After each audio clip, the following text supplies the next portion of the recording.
Hey, this is Jose Galison on No Way Jose. I'm on the No Way Jose YouTube channel. I'm also just about everywhere podcasts are at. Hey, I'm on the No Way Jose YouTube channel. I'm also just about everywhere podcasts are at. On the Liberty Movement YouTube channel and BitChute as well. This one will not be going on there because this will be going a little bit more political. And the point of the Liberty Movement was for non-political cultural content. Today, my guest is Cole, or Berserkatum, however the fuck you say it, on Twitter. He used to be on a podcast called The Extremist, where they just had people from every pole of the grid or whatever, authoritative left, authoritative right, so on and so forth. You get the idea. Most of you guys who watch this probably know what the fuck I'm talking about. And so I thought it'd be kind of cool to explore extremist unity. I put extremists in quotation marks because, I don't really think they're necessarily, I guess you could say some of them are extremists, but like I would definitely say I'm like bottom right. I don't consider myself an extremist. In some ways I do, in some ways I don't. I'm extreme in the regard that I think you shouldn't be able to hurt people or take their shit. But I kind of wanted to, before we got into it, I kind of wanted to mention a quote, because this is kind of how I look when it comes to like unity. And that's kind of the thing. I don't really necessarily actually agree with unity. It's more just like I'll be there with you when you're on the right path and not with you when you aren't. The quote that I kind of wanted to that perfectly encapsulates what I'm talking about is from Frederick Douglass. And the quote is, "I would unite with anybody to do right and with nobody to do wrong." And so I know a lot of people get caught up in this like idea of unity and like we're just gonna like, it's almost like, oh, I'll team up with the right, and then it's just like, and they're like, well, what if we have dirt in our face? Well, don't just fucking, when they do shitty stuff, just be like, nah, that's bullshit. It's really that fucking simple. But I also want to remind you guys, I'm monetized on patreon.com/nowayjose2020. I'm also on thefed.app, where I'm also No Way Jose 2020. So give me some fucking money. I'm always about that. I am a capitalist in the true sense. With that, I'm gonna bring on Cole. What's up, dude? Hey, but Jose, how you doing, man? Doing all right. You want to go ahead and introduce yourself to the audience? Yeah, I'm Cole Schmidt. I'm a anarchist engineer, but I work down in Alabama.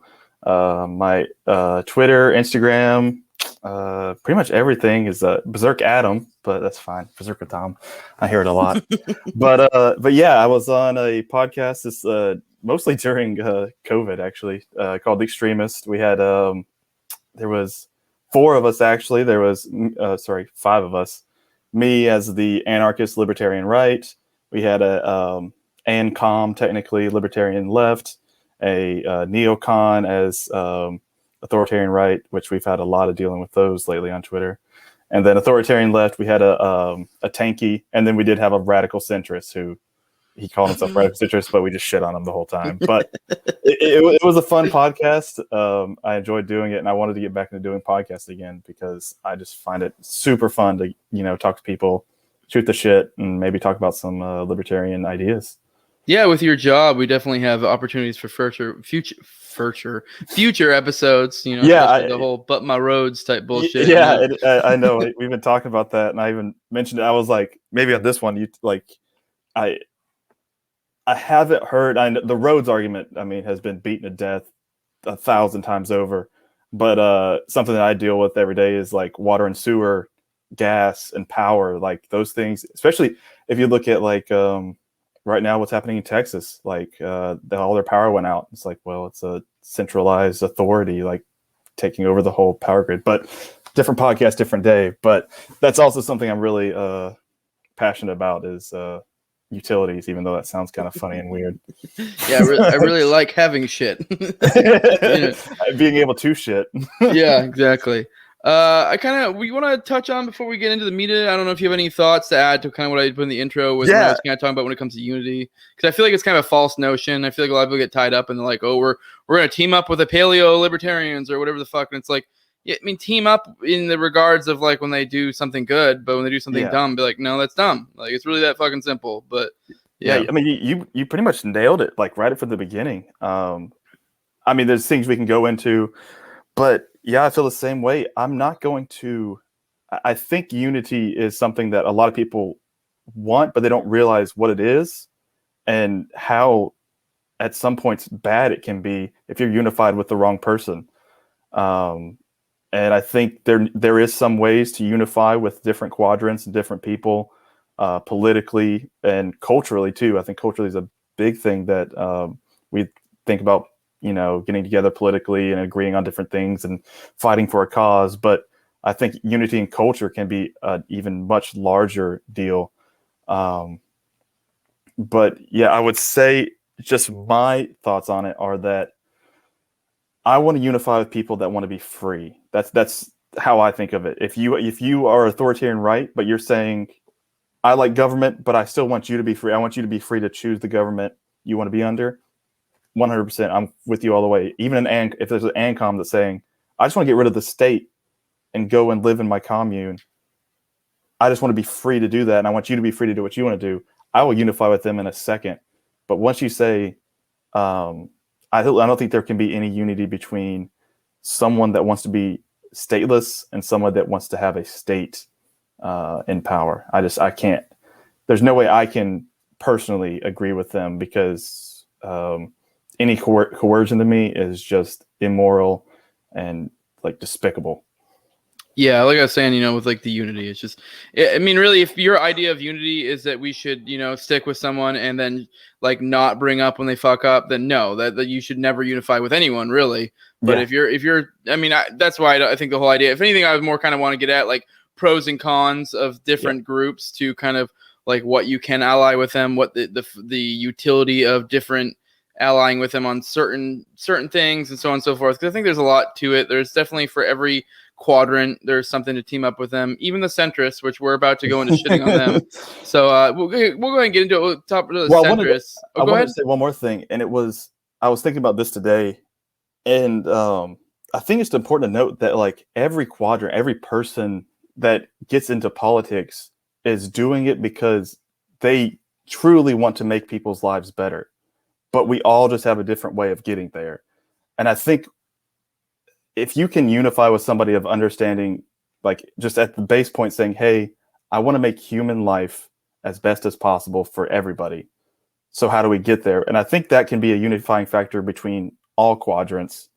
That's really the only one I think can, I don't know how you feel about that, but like there are people that are, the only thing I think is probably like live left and maybe like anarcho and communists and stuff that don't care about humans. But even then, I feel like some of their ideologies, they're still like, somebody's gonna get, we want humans to be better or humans to be gone. I mean, it's the only other really thing. Yeah, I get what you're saying. I mean, really, at the end of the day, pretty much, very rare. I mean, it's insanely rare for there to be someone who genuinely doesn't have their beliefs because they think it's going to be worse for humanity or something. You know what I mean? Like, so it's more of a matter of, you got to like try to approach everything from the understanding that like, hey, these fucking people think this is what's best.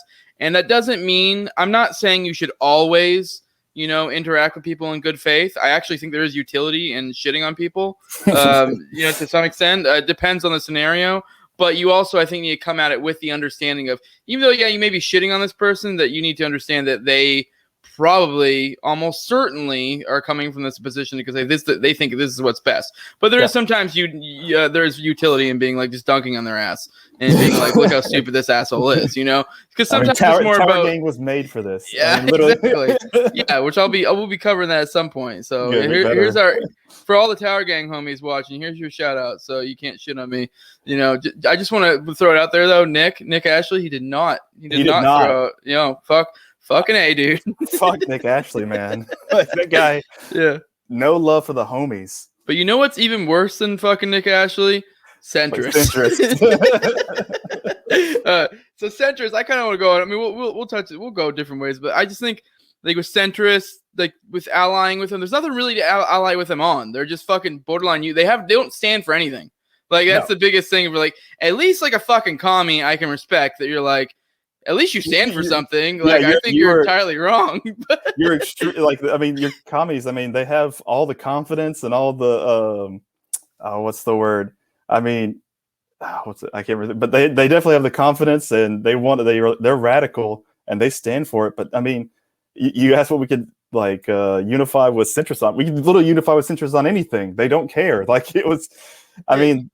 They'll be down with capitalism. They're down with communism. They're down that they don't care, and that's what it's like nailing Jello to a wall. I mean, with centrists, it comes down to, if you want to learn how to work with centrists, you need to read a certain book by Edward Bernays called Propaganda.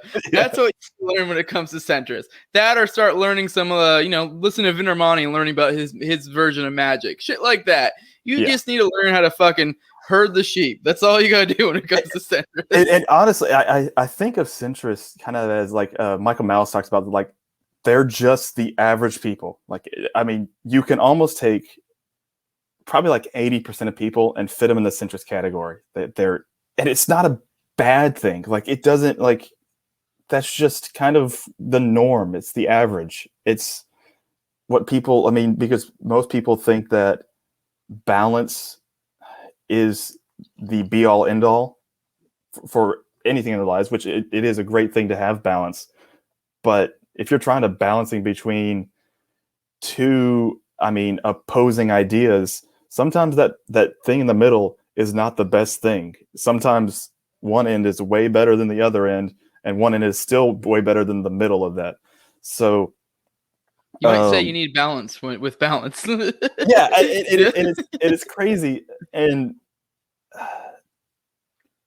you can almost convince a centrist of anything, because they'll just be like, yeah, I can see that, but I can also see the other side. It's like, well, then what do you want me to say to you? I can't.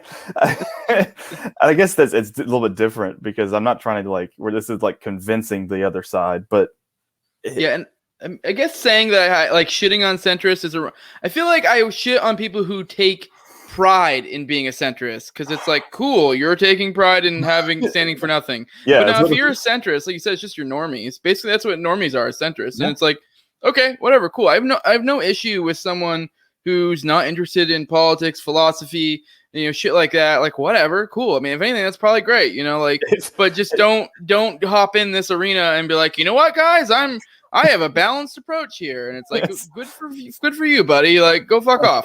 If you aren't burdened like all of us with the immense pain of politics and philosophy, like, good on you. Like, you missed out. You got to get out of this terrible world of arguing online and thinking about really abstract things. Or you could just go and grill. Like, I mean, that's where the whole meme comes from. But there's nothing wrong with that. It's just, when you dip your toes in this water, I'm going to call you a fucking retard and to tell you get the hell out of here. Absolutely. And like, the other thing about centrists is it doesn't matter. And I think, again, Malice points on this a lot. It doesn't matter if we're in an authoritarian right state, or authoritarian left, or even in an anarchist, totally ANCAP society, they're still going to be in the middle, still being normies, still grilling, not caring, going with the flow. And there's something to that is admirable. I think it's something admirable, because you're living your life. That's fine. But there's also something that's like, if you don't come into this, you're still just a normie. You're still just a follower. I'll call you a sheep. It'll be kind of funny, but yeah, that's the thing, is like, this is like 80% of people are probably in that centrist quadrant. And as long as they don't stray out and start talking to us about, like, hey, here's what we should do. Yeah. You're fine. Stay there. Get back with the herd, asshole. Just get back in the herd. I don't want to talk to you, because I'm not going to convince you. Even if I do convince you, you'll just slime your way back to the centrist at some point. Well, it's not even really convincing. You're just kind of like, I don't know. It's like it's like convincing a 2-year-old to follow you. It's not really an accomplishment, and they might run off and go fucking shit in the corner 5 minutes from then. But if you get a dog to follow, I mean, it's not saying all centrist people are dogs, but if you get a dog, again, like you said, get a dog to follow you, great. I mean, you have, and the crazy thing though is, because the centrists will follow whoever's in power, or whoever is, that means there's a ton of them. Like, there's a ton of people following the people in power. So the people in power feel like, okay, I have all of these people under me. I don't have to worry about these. All I have to worry about is these extremists, and get them out of the way. These, like, anarchists, these commies, like, and that's what you see all the time, is you never see the government go after a centrist normie. Well, I mean, You It's bring getting up a that way good point close. though here though, because you kind of bring up a good point that they go wherever they feel like they need to go to adapt, and it's like they're very malleable, and so there is something to. I feel like the regime, whichever regime we're talking about in particular, it's ours, USSR, whatever, they need to be careful of like, hey, these aren't really our people. Like they are now, but like as soon as some other strong man or someone who's able to manipulate the masses in some good way comes along, like you best be prepared. Like so, there's something to that too, and that we need to not be so focused on I don't know. This is where like I was getting at with Vin Armani and his like thing with like magic or even just propaganda. There's something to that. I honestly think everyone should read propaganda. You should learn how to fucking appeal to the masses. Like you should learn how to be able to talk to a centrist and fucking get them to come to your opinion, because if you can move them a little bit toward your way, I think there's utility in that. So even like that's how we get a freer society, is start getting the centrists and the normies to move what their center is, 100%. And the thing is, they follow the status quo. As long as the status quo is fine, they're going to follow the status quo. Once you change the status quo, they will still follow the status quo, whatever it is.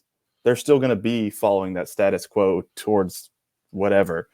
But the thing we have to do is, ANCAPs, anarchists. I don't care. I don't know if you have any thing after Ann for you, but we have to change that status quo. And is it by reaching out to the normies, or is it by reaching out to and taking over the top, or is it about grassroots movement from the bottom?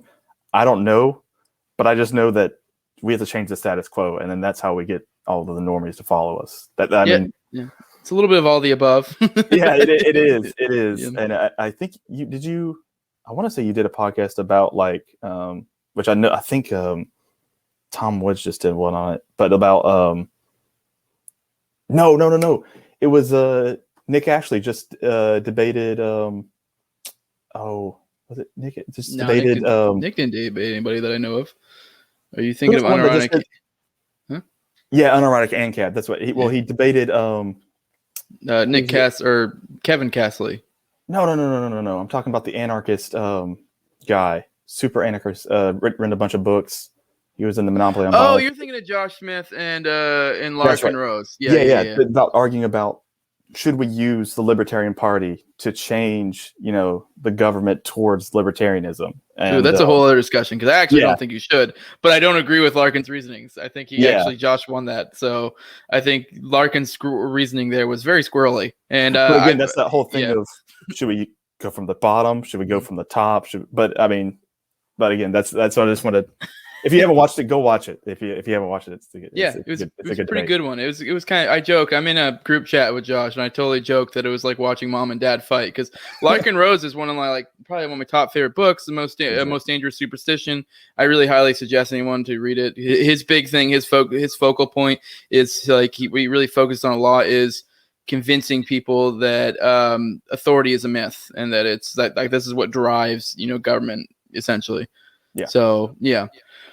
The echo's back they were talking about before. I hope it's just on my end. Are you not hearing it still? I'm all good. This is great content. for everybody listening, this is the third time we've tried to start this podcast. So yeah, I keep getting this weird echo on my end, but he swears to God it's not there. So fuck it, we're rolling with it. I'll find out in post. We're 20 minutes in. Let's go. It's too late now. There's no turning back, and I have no audio editing skills. Fuck it. All right, cool. Let's move on to right unity. So this would be like, unity with the authoritarian right. So this is so basically this would be the focal point for culture, because that's basically the only unifying thing we would probably have with them. And even then, to some extent, I don't necessarily consider myself having a perfect, because culture is one of those things I actually find balance to be better. Because this is where balance does apply, in my opinion, because I'm not necessarily convinced that the traditional, what people think of when they think of right culture is completely legit, in my opinion. I mean, I think it's mostly legit. I think it's good. The family structure. I mean, I think there's some things that we have a little bit off, with Western culture and so on and so forth. But yeah, I don't know if you have any thoughts on right unity. And I was about to say the same thing. Culture was the biggest one for me, because I don't know what your background is, but I grew up Christian, conservative, Baptist family growing up in church every Sunday, every Wednesday. Same And here. so like hammered into me that right culture, that traditional values. And you can see how that is a good thing. You can see how living like that with a family focus and at some point a higher power focus beside yourself is a good thing. And I think that's the best unity you can get from the right. Now, another thing the right has, they love guns. Awesome. I mean, it's one of the best things, even though I would still say the Democrats are still an authoritarian right. I mean, they're really not communists. I don't believe that. I think that's just bullshit. But no, both the Democrats and the Republicans are top right. Yeah, just top right. Yeah. I mean, yeah. they just, I mean, that's a, but maybe not the farthest pole top right, but they're like, yeah, they're, I think the fucking Democrats are like probably maybe an inch and a half to the left. Just a little bit. I mean, still in the right quadrant though. But, I mean, top right. A little bit capitalist, corporatist, whatever. Mm-hmm. Guns and the traditional values. I think it's the best thing in it, and I feel like that's the easiest quadrant to convince, because it is so easy to attack them from the right and say, listen, if you believe in God or if you believe in certain unalienable rights, how are you not against the state? And I because there's always that, I know we're going to get into it, but there's always the argument of, is it better to have libertarian unity with the left libertarians or right unity with the authoritarian right? This is kind of goes into what I was talking about earlier, where it's like just kind of, you stick with like issues. So when the lib lefts are being fucking wackos, I'm gonna be like, you're being a fucking wacko. Like when the lib left is going like, I think old men should like fuck children. Like, no, you're gonna go in the wood chipper. Sorry, like, yeah, you can fuck right off. You can fuck all the way off with that. Yeah, you kind of brought up something that I kind of thought was something interesting to touch on that I didn't, because I always take notes before these. But one thing I didn't think, and you kind of mentioned it, you kind of said capitalist and immediately corrected yourself and said corporatists.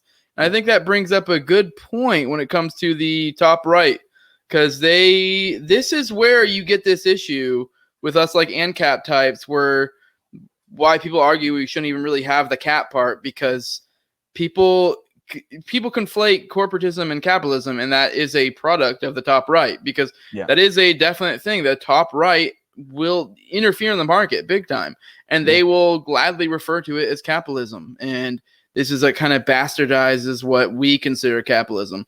This is why I kind of like I consider myself an agorist, but that's why kind of those things why I kind of like that, because I do also think there is some issue with a lot of libertarians where you kind of like fucking, get boners for fucking like corporatism, like not corporatism, but like the corporations. And it's like, this is not at all how it would be if we had a free society. Like they would not be able to grow to this size. So I think that's one thing to be wary of when you're hanging out with the top right, that they're going to fucking kind of bastardize what they consider or what you consider to be capitalism. So and it's a thing where you have to call them on it. Like anytime you see it, they use this of them saying, I mean, even just, bailouts are easy. Those are really easy to go say, okay, yeah, that's a clear representation of the state and the corporations working together to just get money. I mean, even though it happened, the worst has ever happened in the past year.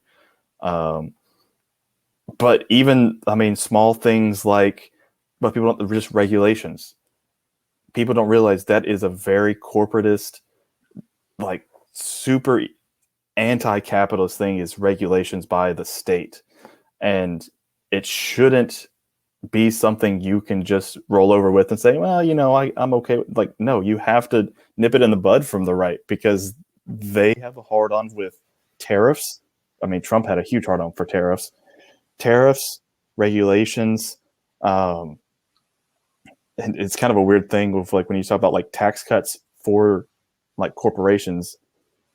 If the tax is going to corporations, that is corporatist, even though we hate taxes as much as we do.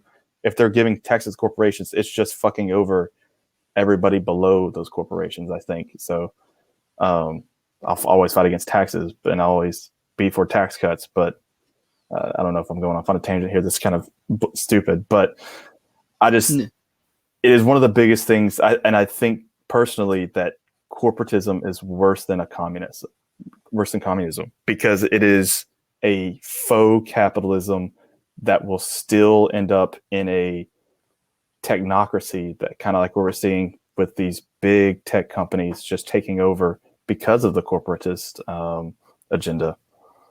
Yeah, and the corporatism is kind of like more subversive in a sense. So that's why it's because like communism, we can be like, no, I don't like that. So, but whereas like something like corporatism, it gets conflated with capitalism. So that's why it's like more sinister in a way, because it kind of undermines our values in a sense, or it confuses people and makes it harder to, convince people of what you think of with free market, free market capitalism or whatever. Well, you can't convince somebody that they have more food than they did last week under communism. Like if they don't have more food, they don't have more food.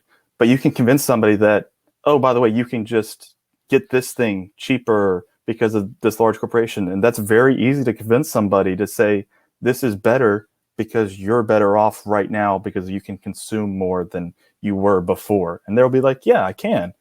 And they can say, well, it's because we're giving money to these big corporations. We're putting all these regulations on.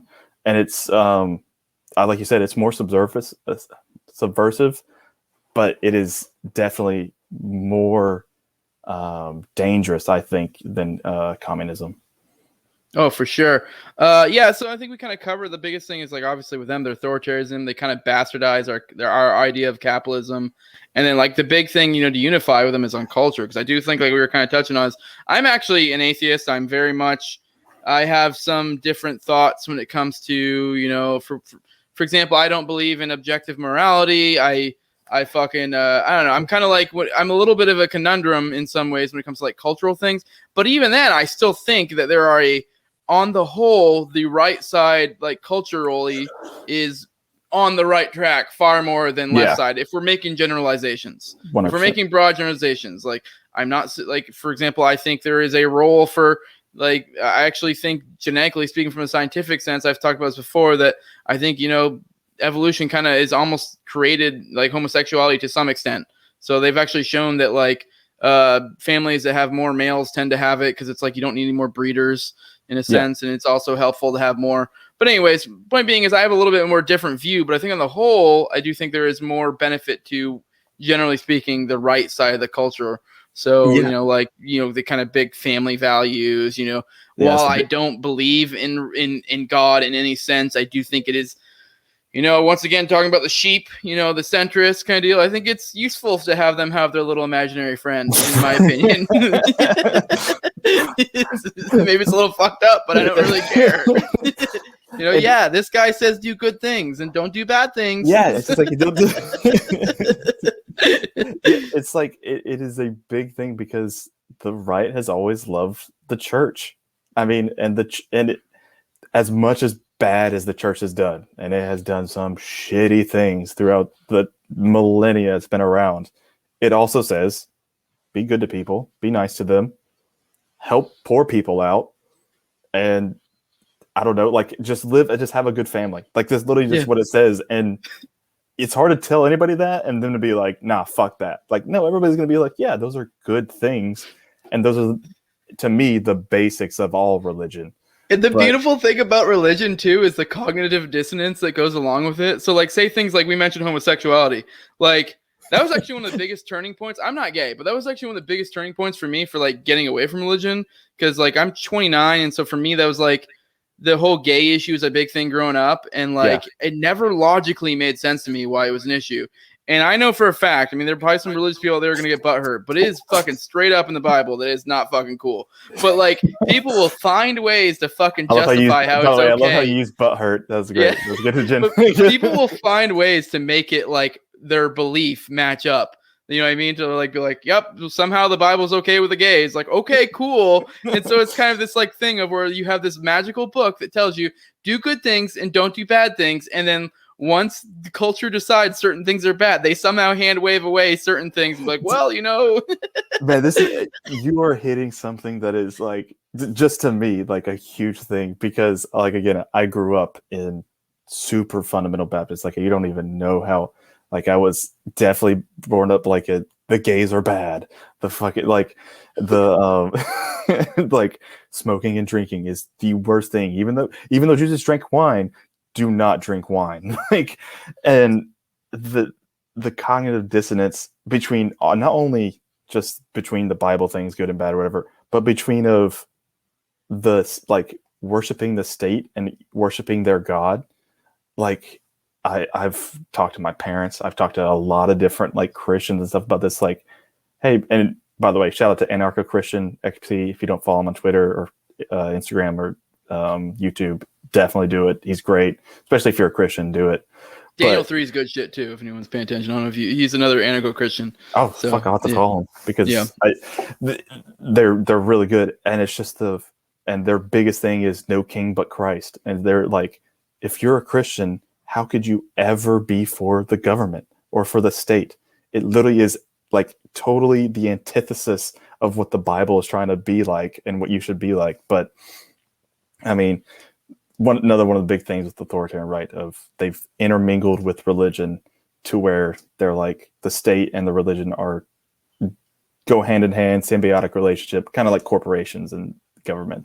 Which is smart for propaganda reasons, but I think they also kind of created their own downfall if you learn how to play it against them. Because, like you said, I do think the Bible is very anarchist, I guess. 100%. You know, like, as I grew up that way too, but then, like, I mean, I wasn't until later that I looked at it through that different lens after I was already an atheist, to where I was like, I looked at it through the lens of like, holy shit, this is not like, this doesn't jive with the state. The Old Testament very much goes into how like they're like, fuck no, like in the Old Testament, like when they wanted to create a state, God was like, fuck no, dude, what the hell? He was like, listen, hey, by the way, you know they're gonna make you give them money, right? Like, you know they're gonna make you fight for them, right? Like, yeah, I mean, like, basically, to paraphrase God, he's like, all right, whatever, do what the fuck you want. But like, this is gonna be really bad for y'all, but go ahead. Like, it's gonna suck, but have fun. Yeah, and then Jesus fucking straight up, like, what was it? The thing he's known for is fucking wigging out on the tax collectors and shit. Yeah, literally flipped their tables over, drew them out of the temple with whips, like was whipping them. Like, imagine if we went into like the IRS with whips and started I mean, awesome, fucking base as hell, but. And look at all these pussies this past year that fucking, oh God, well, the state says I can't go to church because we got a big scary virus. You fucking pussies. God. Like, you don't believe what you're fucking reading. You don't. I don't think that they believe what they're being told, not what they can read for themselves. And literally, it goes, I mean, they've been doing the same shit since the Middle Ages. Mm-hmm. Like, the Middle Ages, the church said, by the way, you have to go to Israel and fight. Oh wait, that sounds like today, but you have to go to Israel wants you to fight for them. I mean, USA wants you to fight for them. I mean, the Pope wants you to fight for I mean, Saudi. I mean, fuck. Fuck, there's so many of these people. But it's been the same thing. I know we're sticking on the authoritarian right, but it is like a huge thing for me. Neocons and paleocons and Democrats and Republicans, because they're who's in power, so it's the easiest one to shit on and the best one to shit on, I guess. But it just irks me just how much they've gotten their fingers into every little bit of religion, capitalism, like anything that you can think of, they've gotten their fingers into because they know how to do propaganda. And maybe we need to get better propaganda. Oh yeah, for sure. I definitely agree that we need to get better with our propaganda, and I think learning how to affect the culture more. I think part of the reason why, and I think part of the reason why we spent so much time on this is me and you both came from the top right, so like, it is like it's kind of what you know. It's like, which by the way, so that was you were like a neocon or something like that. And I mean, I don't feel like it's fair to call it neocon for all intents and purposes. I might as well be at the time, because the time that I grew up was very much like 9/11 America, post 9/11 America. So like, fucking, like, I was like a centrist essentially, like we talked about earlier. But we were very much like kind of right, so top right-ish, but it was like we kind of just were like whatever Fox News says kind of bullshit, So we basically were neocons. Like, I mean, we probably weren't technically neocons. Like, if you press us in our positions, We were just basically like neocon cheerleaders, you know. yeah, just and Yeah. that's where I was, and Yeah. I don't know if maybe I need to go back and look. Have you have like a history, like how you became a libertarian podcast? Have you done one like that? I feel like I've done a couple. I know the most recent one I did was on Nick Ashley's, that fucking douchebag who didn't fucking shut us out. Yeah, no, I mean, I think I might have done like one or two where I kind of go into my like, you know, philosophical upbringing or whatever, my journey, if you will. And I know the most recent one I did on Nick Ashley's podcast. You know, that dickhead who doesn't even recognize fucking Tower Gang, but he probably won't even watch this, so whatever. Until he's gonna watch it, I'll just keep tweeting at him over and over and over again until I'll put it in the chat. I'll keep sending him Peter Norris in the chat until he big old glorious cock. All right, so but you're not gay, right? No.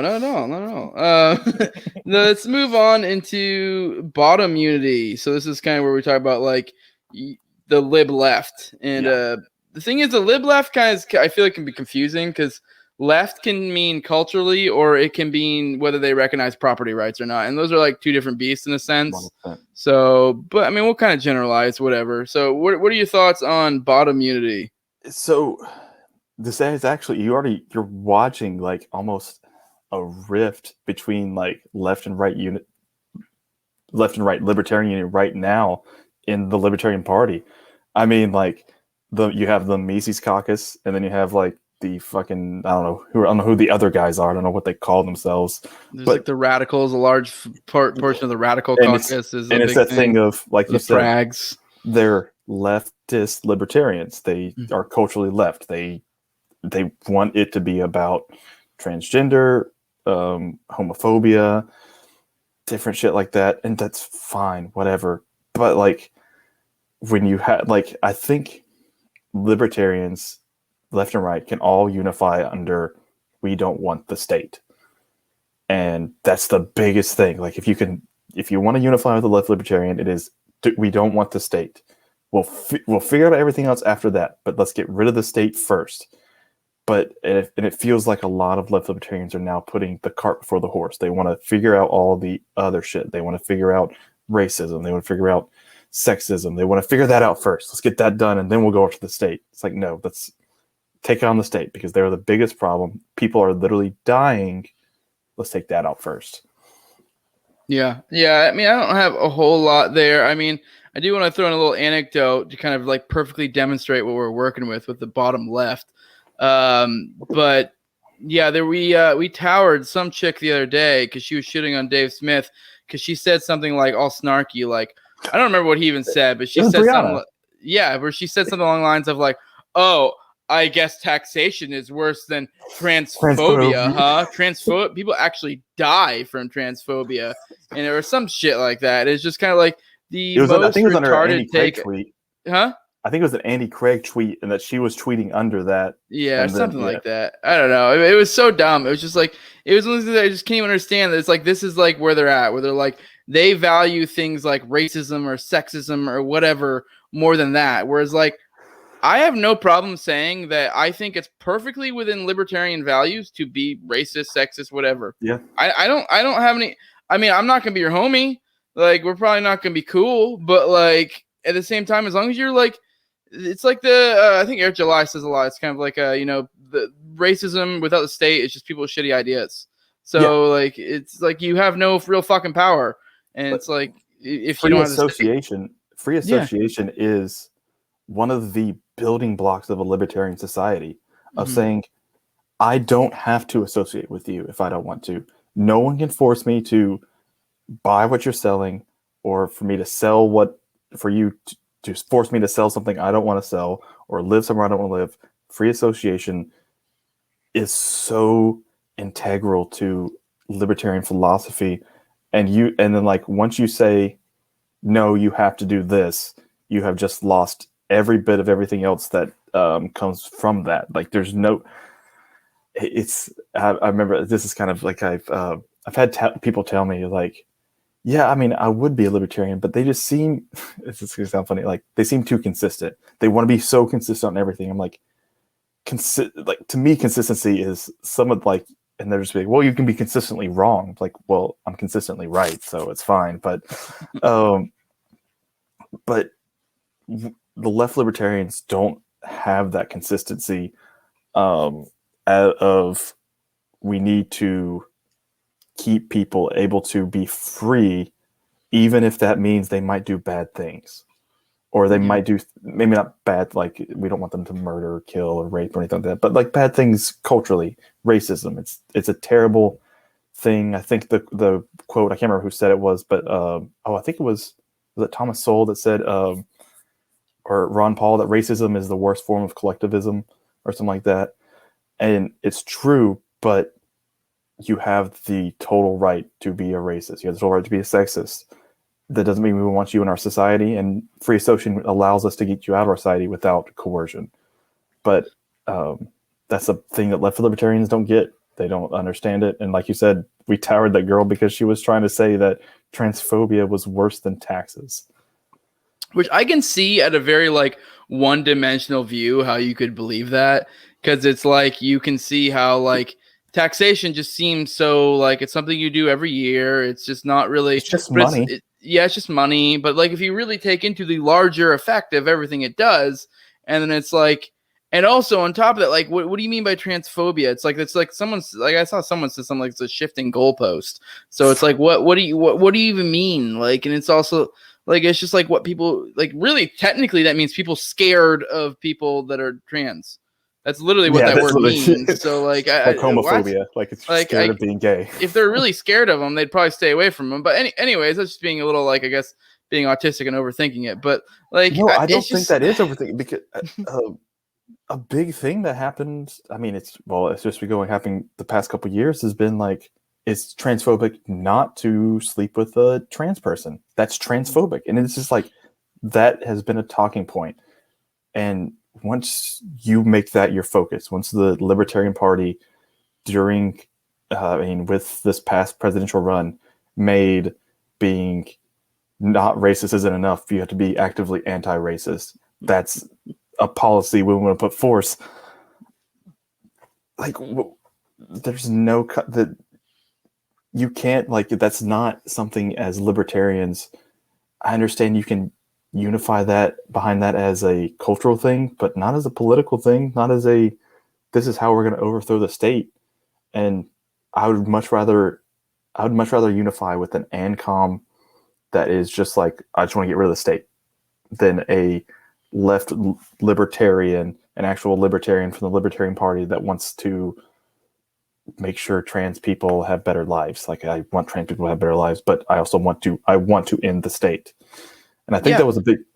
It was on Michael Mouse's podcast with was it Amash? Yeah, it's pretty rough. I don't know. It's just like I genuinely don't care if you're black, if you're gay, if you're trans. I really don't care. I feel like the left though gets like especially left lib types get really into the thought police type place, and it's like I don't care. Like genuinely, as long as you aren't trying to hurt people and take their shit, I genuinely don't give a fuck. Like I really don't. I could give like I said, you could be race like. Yes, I may not want to hang out with you, like, so you can be racist, you can be sexist, whatever. I mean, and even then, like, some of the crazier, more, like, lefty types, I may not want to hang out with you, but I don't give a fuck what you do. Like, I don't know. I have no issue with trans, gays, whatever. Like, do what the fuck you want. Like, I don't give a shit. But, like, at the same time, like, to, like, be shitting on people or freaking the fuck out when they, like, I don't know. It's just they have such a overemphasis on, like, that, like, people accepting them. Where it's, like, I guess, like, maybe it's like a right thing to where like we just don't care if people accept. I don't know. Like I don't really give a shit if you like me because I'm a white cis male or like I could give 2 fucks less. and the problem isn't like the problem isn't them having that desire, like them being very outspoken about trans rights and racism. Totally fine, 100%. But once somebody like Dave has been talking about, he's just like, the lockdowns, taxes, and these wars. He was like, we got to end them. And he's like, I don't care what else is going on. I want to end these. And then if you come back at him and say, well, you don't care about race, like you need to care about racism. He's like, that's not, you can care about that, but there are bigger issues that need to be addressed. And you tearing down somebody trying to get rid of the biggest, evilest thing in the world, literally the biggest evilest thing in the world doesn't make any sense to me and is not a unifying thing to me. Even though they may be trying to do good things. And I guess the other thing is like ANCOMs on the left, libertarians, because they are there. You can talk about that's more of like after we get rid of the state, can you unify with them? That's the only thing I can think of. I don't think they're really going to be like upset at you right now. They're trying to get to the same place. That's why I think that they're, and I don't know about ANPRIMs. I guess they just want to return to Monk. So, I mean. Yeah, I don't even know where you place them on the grid, really. I guess like probably middle bottom. Just middle down, just as far down as you can get. Yeah, they don't even give a fuck about economics. Fuck that, man. Yeah, but no, to go bring it back to the isms, I think the big thing with all the isms is like they come down to like they're just these eternal boogeymen is what they are, because it's like this thing you'll never get rid of. Like if your standard is we need to get rid of racism, we need to get sexism, we get rid of whatever ism, it's like this is not a thing that ever goes away. And it's at the same time, it's also like you're focused on the wrong thing. Like it's kind of the same idea as the leftist types being focused on money and politics as opposed to, you know, the politics, if you will, like the government. It's like it's kind of the same idea. It's like you're focused on the wrong thing. Like you're like, oh, we need to get rid of these money and politics, and we can do this or we can do that. It's like it's gonna be there no matter what. Your issue is that there's politics in general. Like so, yeah. Like you said, the biggest thing is that they've made that their focus, and it's not a bad thing, but it's not the worst thing. Like it's the worst thing that is happening right now is the state.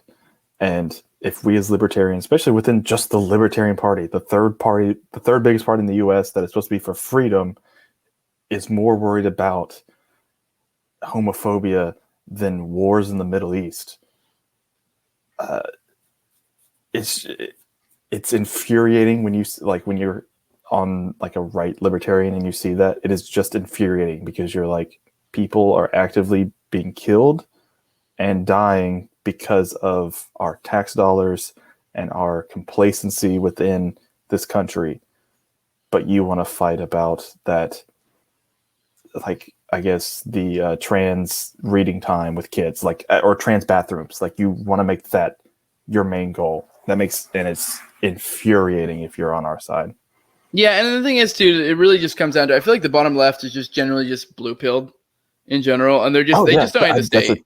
It's really just it. They just don't hate the state. It just comes down to that. I mean, not all of them. I'm overgeneralizing, but generally speaking, they just don't hate the state. It's like, so they're like focused on all this shit, and it's like that's why. It's like they're not really. They don't really. At the end of the day, it's not a priority to them. If you know what I mean. Like I had a point that I went to, but I kind of got fucking. I didn't even think about that blue pill. That's a great point because they really. They take, and I guess the whole point of blue pill is you don't see the cathedral and the agenda they have, and they literally have hook, line, and sinker taken everything they've said about racism and homophobia and all the isms, like you said. They hook, line, and sinker taken it, and they're like, "This is the worst part," and that's a blue pill thing. Like with the red pill, once you have that red pill, you see that this is all because of the state. This is all because of the cathedral. And oh god, it's just I want to unify with left libertarians so much. Like they really are. I feel like the easiest ones for us to unify with because they want to be free. But I mean, I feel like most of our towers in Tower Gang have been against these left libertarians because it's so easy. They don't get it. I mean, Archie Flowers going on Dave Smith on the Lions Liberty podcast and just shitting the bed and then just being a whiny little bitch afterwards. Like him, Andy Craig. I mean, I don't know how bad Nick Sarwark's been recently, but he's been pretty quiet. Yeah, he's been quiet, but like all these guys have been trying to shit on Dave for just being against the state. Like it's so weird as a libertarian. And then you have a Justin Amash on Michael Malice's show saying, who literally point blank said, "Do you want to end the state?" And he said some word salad about. I mean, like Do you want it's the biggest question to ask. If you're blue pill or red pill, do you want to end the state? That's it. Yeah.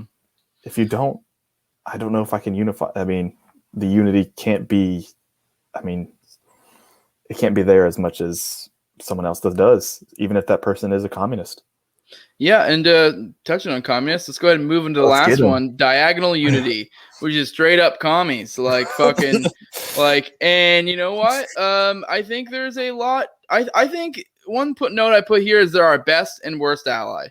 And they're like our best, worst ally if you're gonna go the ally route, because I kind of went into earlier how like we're not really technically allying with anybody, but they're very much to group up with the diagonal is to try to accelerate the collapse, because that's the big point with a lot of people bring up with diagonal unity is they're very much, because their thing is, they want to collapse. I mean, I'm not a boog boy, but like I do think pushing commie ideas is kind of essentially accelerating the demise of the state.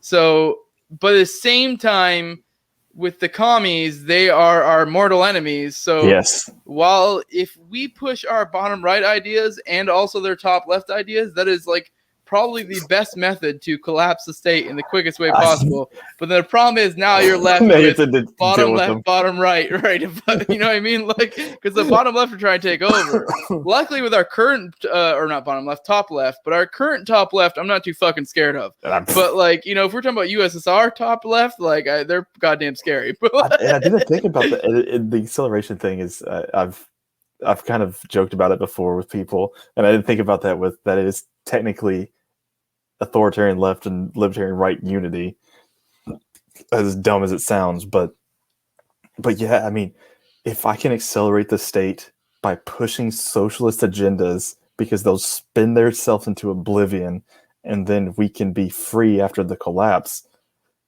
Fuck, if you told me that's what it would take, I'll take that in a second. I'll be like, hell yeah, I'll take it. And if I just perfect example of this right now is, I don't know if you noticed, but especially among bottom right types, it's very common to be like, yo, fucking Biden, give me my stims. Like, fucking let's do this. Like, I don't give a shit at this point. Like, I'm at the point where I'm like, maybe a year or two ago, I'd be in a different spot, but I'm at the point where I'm like, fucking give me some goddamn money. I don't give a shit. Like, fucking print some money, fucking keep that printer going. I don't give a care. Because I'm going to fucking do shit with that money. Fucking get myself in a better situation, and you're just gonna fucking spend yourself into a collapse. So win-win. I think it's the thing of like, we've gone past the point of no return of we're not getting out of this. Mm-mm. We're $30 trillion in debt. We're not getting out. It's not happening.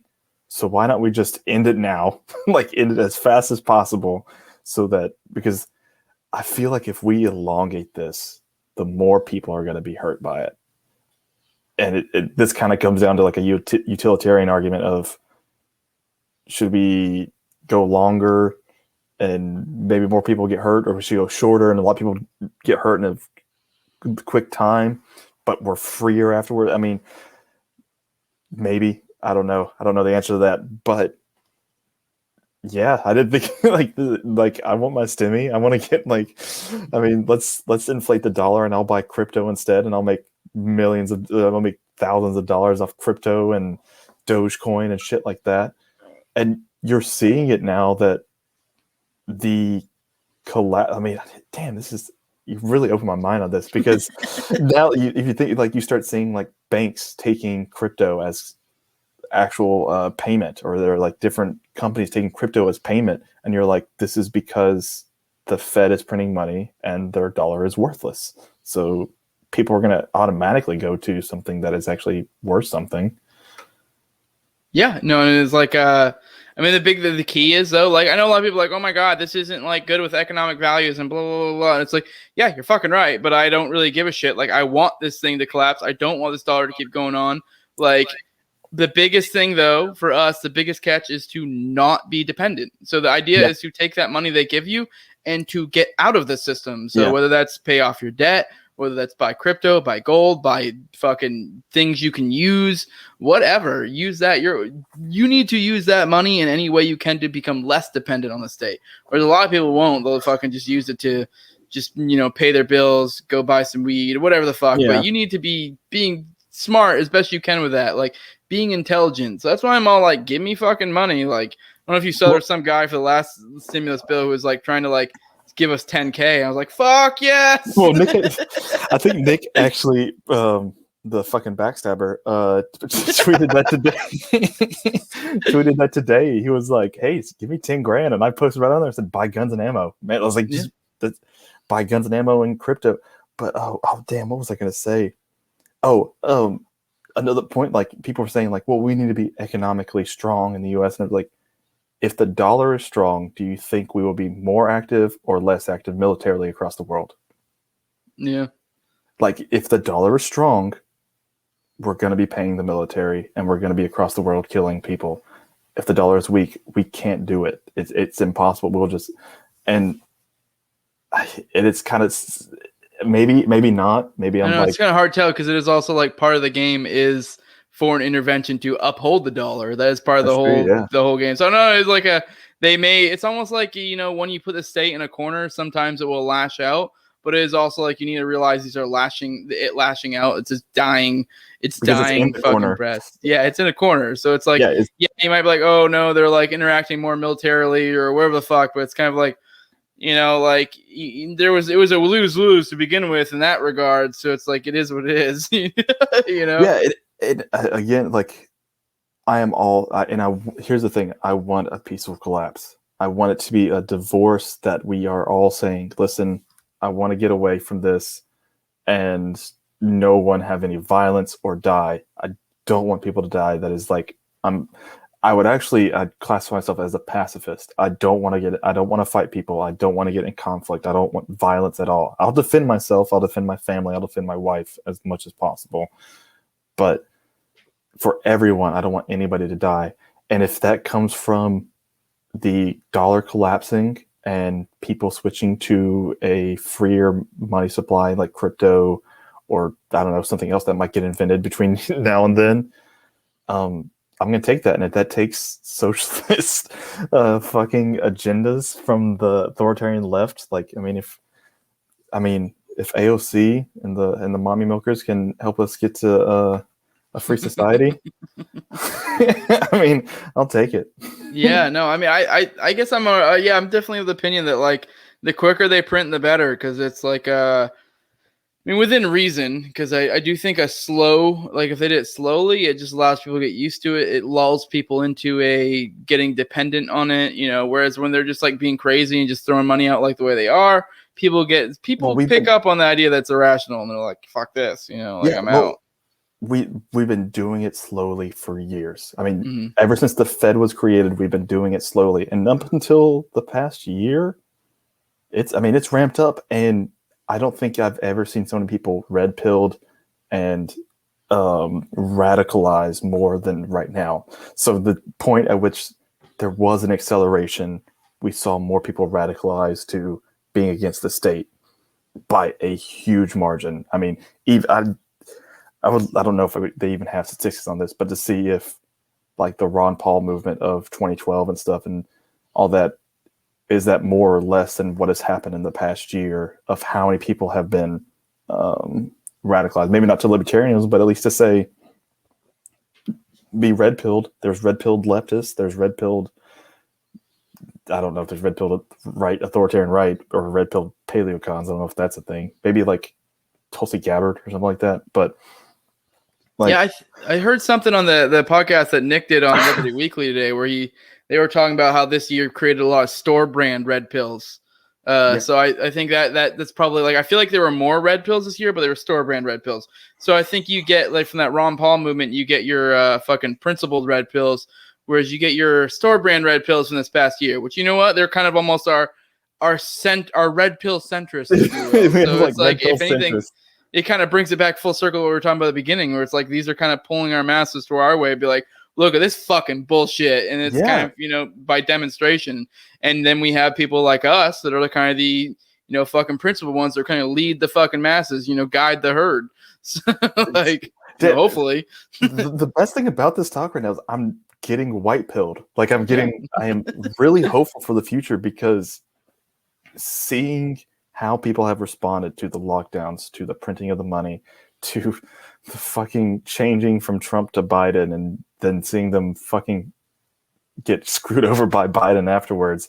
Like, all of this is just making people radicalized, red-pilled, even store-bought red-pilled, to where if someone can take hold of the movement now and push it forward, like Ron Paul, like, imagine if we had Ron Paul today, like Ron Paul in his prime right now, pushing for in the Fed, in the lockdowns, like if Rand Paul wasn't so meh.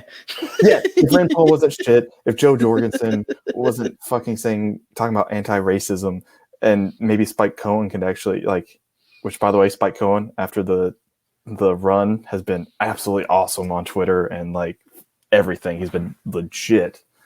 I think we're past the point. I mean, I know like everyone's looking for the guy, like the Ron Paul, whatever. I think we're past that point. I think it's time for people like me and you to, instead of the guy, we're going to have the guys. Yeah. You know, we're going to have Tower Gang. people. Tower Gang. We're going to fucking lead the future, dog. Like, but no, for real. Like I think going forward, it's going to be, you know, instead of just having one shepherd that shows the light, we're going to have a multitude of shepherds, and that's going to be what brings it forward. So I think if anyone gets anything out of this, I think it's going to be like, you know, fucking be that dude, you know, fucking start doing shit, you know, do a podcast, whatever the fuck, do something, start moving people that way.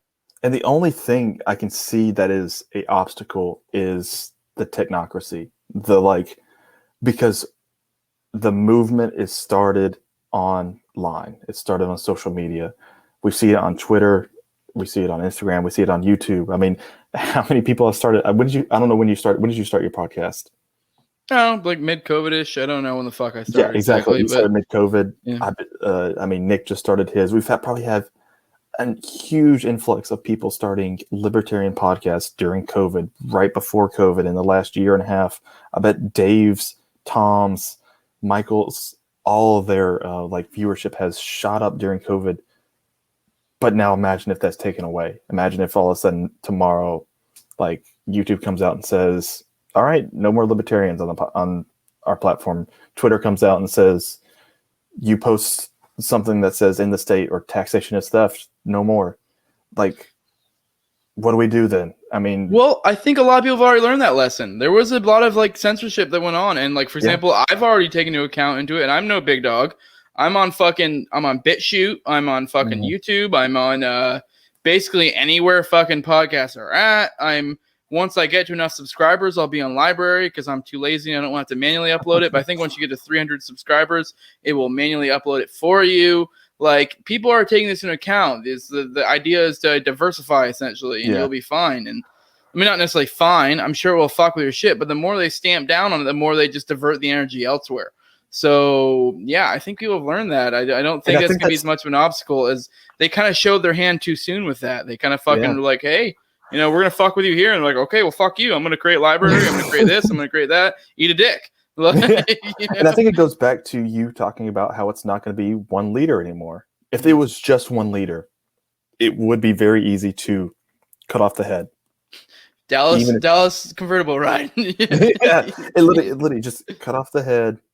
We don't have to worry about it anymore. But if it is thousands of guys that have 100, 200, maybe 1,000 subscribers just all over the place, you can't stop that. Because once you take off one, I mean, you only got rid of maybe 1,000. There's a million more thousands of units around. I mean, but again, that's the only thing I'm scared of. I'm not scared of the government because once they start pushing, they can only push with violence. That's what the government pushes, with violence, and we can push back with violence and defend ourselves. But when you take away someone's ability to speak, that's hard. This has been a kind of a thing this whole past year. I don't believe that the state and government is the even the short-term solution to the tech problem, and I've seen libertarians make that argument, and it pisses me off. But I feel like the only solution is to get rid of the state, get rid of that's a whole fucking podcast by itself. And I don't know if you've had one already like that. I did like a little mini solo one, which was honestly trash. I'm not very good at solo episodes. I definitely need someone to riff off of to be effective. But yeah, no, I know if people are interested, I don't remember the exact fucking episode, but I know Dave did an episode on that recently where they kind of attacked a lot of the arguments of how like fucking people say that, oh well, if we just Make a utility if we do that shit, and then they kind of go into like, oh, so we'll have the government control it. That'll work out so fucking well. Like, and they kind of just completely demolished it. And they did a really effective job on it. I don't know. It was in the past like probably 5-ish episodes. Yeah. I don't know. I'm not fucking studious enough to go to the show notes or anything like that and find it. So, whatever. I don't give a shit. So you can find it on your own if it interests you. But it's not as good rosy as everyone thinks it's going to be. That it's just like, oh, the government will fix it. No, we need to do what we've been doing and just need to diversify. And I know everyone says, oh, go make your own Twitter. Go make it. Yeah, that's exactly what you got to do. And that's what happens. It really is. And yeah. And I think we have you don't realize how many libertarians are out there, how many people that believe in freedom are actually out there that aren't vocal, that aren't like me or you, or especially you. I don't really have a podcast, but I mean, I'm vocal on Twitter. I do fucking shit on Twitter, but like, there's a lot of people that aren't, that are super smart, that can create this kind of shit, and we need them to do that. We do need to create different platforms. And the scary thing is what happened to like, what was the one? Parler. Yeah, Parler, where you have like they shut down the servers. Like then you're it was pretty predictable, fucked. But yeah, yeah, like you're really fucked there. But again, still can be mitigated or changed or something like that. But that was always only my only concern is I'm white pilled. I think this is going to get better. I think we're going to have a balkanization or some kind of divorce within the U.S. within the next 100 years. I don't know. Maybe I'll be dead, but it's going to happen. We can't get going the way we are. I think it's less than 50, honestly, but go on. Yeah.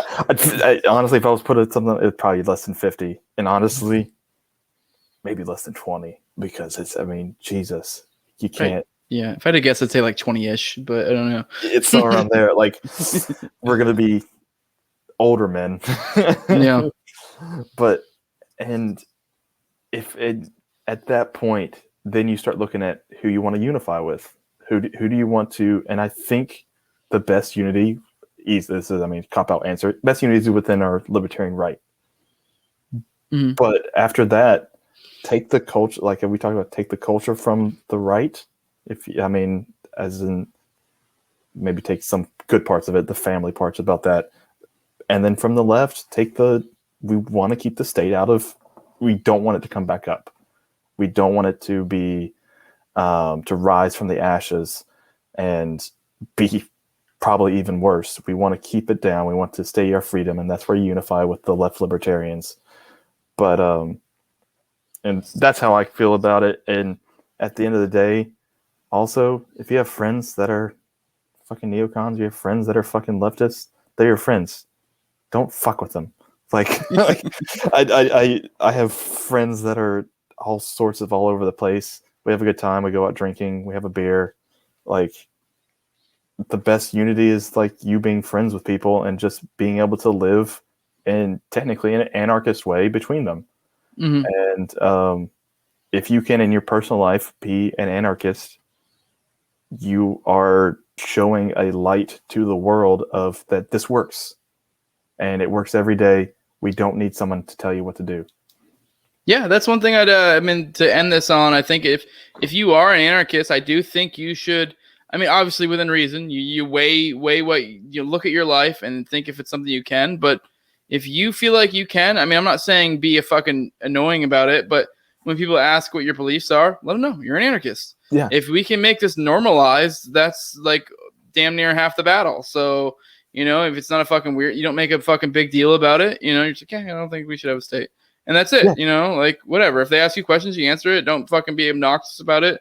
Don't be like the CrossFitter that tells everyone you do CrossFit, like whatever. Like just, yeah, that's what I believe. And that's it. I think that's how it should be it. Yeah. Yeah. Uh-huh. Well, because anarchism had this stigma for so long that it's chaos. Mm-hmm. And if they see you, they're like, I'm an anarchist. I'm your friend. I'm an anarchist. I go to work every day. I drink beer and I want people to be free. They can't if they hear everybody saying, no, he wants chaos. And the guy's like, no, I don't want chaos. I want freedom. At some point, there's either a disconnect or a connect that's going to happen. And if you do that on an individual level, there's more of us than there are of there's more individuals than there are the state. I mean, and the best way to reach somebody is through being a friend and just being a good person.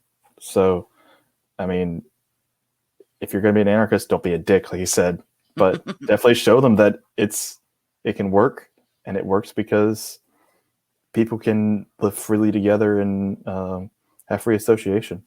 All right, with that, do you have any plugs you want to drop? And then pretty much just your Twitter handle. Follow me on Twitter. Follow me on Twitter, Berserk Adam. Tower Gang shout out again because I'm a fucking G. I'm not Nick Ashley. Twitter, Instagram, all Berserk Adam. I might think about starting a podcast soon. I'm a libertarian, so I need to start a podcast. That's pretty much the status quo nowadays, is that if you're libertarian, you have to have a podcast. Fucking do. We've been talking about in the fucking Tower Gang about having a fucking our own gas digital type thing. No, that's definitely how I would get in a podcast. If we can do that, it doesn't have to be political. I think it's just another, we shoot the shit. We get political. We're all libertarians. But if we can get some of these guys just to have fun once a week, I'll be fucking down for that. Hell yeah. All right, with that, I am on the No Way Jose YouTube channel. I am everywhere audio podcasts are at. I'm also on the Liberty Movement YouTube and BitChute. Like I said before, this will not be on there because we kind of definitely went fucking political on this. Liberty Movement's also on Facebook and MeWe. If you're interested in that, you can hit me up with email on thelibertymovementglobal@gmail.com.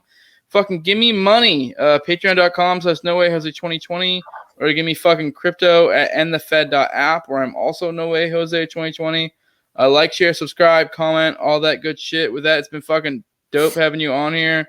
And with that, fuck Nick. Fuck Nick, man.